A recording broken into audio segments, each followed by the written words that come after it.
Next, we're going to move into the 3-day assault pack, the ACU Molly version.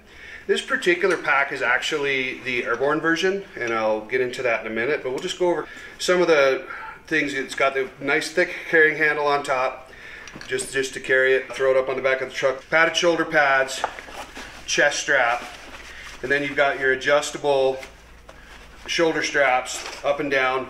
Again, we've already talked about these. You would adjust a lot, so I wouldn't tie these all the way down. But again, you don't want to mess around with these little Velcro keepers all the time. So what I usually do is I will keep a little bit of slack, then I will tape it as we did before with our 100-mile-an-hour tape, rigger's tape, gorilla tape, whatever you want to call it. I'll get those, kind of where my range of motion of what I'm going to use these for and how much adjustment I'll have. And then what I'll do is I will roll these always inside like we talked about before. We'll roll these up. We'll get it to where we need our little bit of slack to adjust. Then I'll go ahead and tape these, putting my dog ear on so I can get the tape off expeditiously if I need to.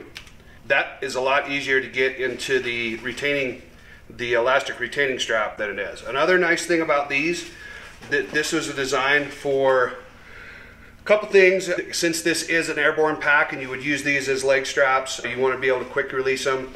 So this snap unlocks it, then it actually pops up and it slides out. This is also if you fell in the water and had to get rid of it fast, you would use this feature to get it off. One of the tricks we would do with these is we would make a little tattletale, again out of our 100-mile-an-hour tape. We'd come in and make a little pigtail here like so, let it go ahead and zip over itself like that, and then ball this up and we'd wrap this around like this. We'll grab some more tape. Then we're going to make a little monkey fist. Some guys when they're bored out in the field, they'll take 550 cord, gut it, and make some really nice ones of these, monkey fist out of a ball, but I'm too lazy to do that, so I'll just kind of ball this up, keep rolling it around, folding it in on itself, keep coming around, keep rolling it until eventually what you're going to have is an actual small ball. And now at night, that is something you can feel with gloved hands instead of trying to find this little lightweight thing here. You can actually just reach for that ball. Yeah, if you're hiking at night or hunting at night, you fall in a river, you got to get this pack off or it's going to drown you because you're floating down. Then you can grab this ball, you can pull it up, and out it comes. So that's just a hot tip on something you can use. Now we'll get back into more of the pack.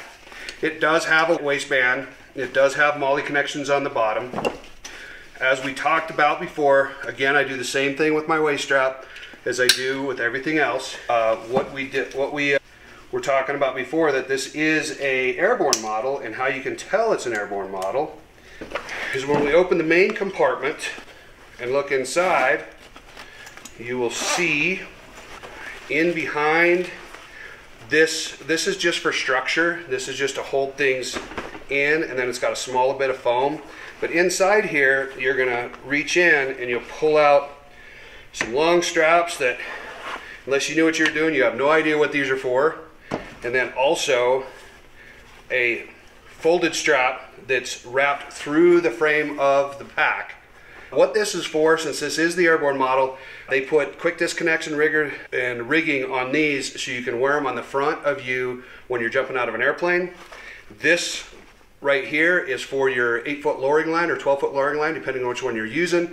That way, before you land, you would lower it down between your legs, and you could lower this before you land, and that's what the functions of these straps inside. For the most part, hunting and everything, you probably don't need those. You could cut them out, but they don't take up a lot of space, and you never know what might come in handy. But how they work is, this is again sewn into all the way through the structure of the pack, and then they would slide out of these slots which have Velcro on top of them, and then you would rig up for you to jump with this particular pack. So that's the only difference between the airborne version of this and the regular version. again, you can just stow these down here, fold them up, cut them off. You know, remember when you cut this kind of material, you want to burn it either with a hot knife or with a lighter, being careful not to burn yourself. And other than that, they just stow in behind the main pack. So going through the rest of the pack, you got one main compartment. This is, you know, where you'll put the majority of your stuff on the outside. You have one small compartment. Inside this small compartment, there's a hook and loop, or Velcro as we call it out in the real world, a smaller pouch that you can put, you know, smaller things you don't need readily accessible right away. And then this pouch is pretty big, and it's got compression Fastex on it, so you can cinch it down. Also on the sides are compression.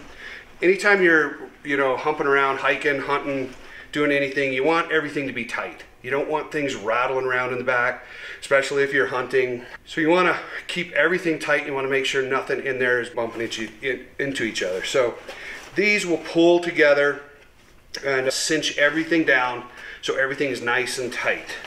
The beauty of the MOLLE system is almost every piece has some sort of MOLLE attachment to it. So any of these pouches, first aid kit, your IFAK, you can attach right here with your MOLLE.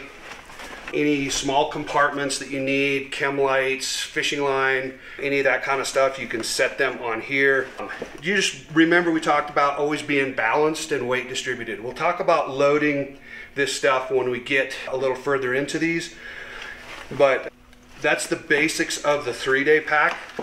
It also has, you know, pieces up here that you can put MOLLE on if you need to, small pouch, anything like this. We'll get into this in a little bit also. Is these work good to run your camelback hose through, so it keeps them held up. And then we already talked about the chest strap. So that's the basics of the 3-day pack. Again, we're going to talk about how to load this, how it should look once you get it all loaded, ready to go out in the field.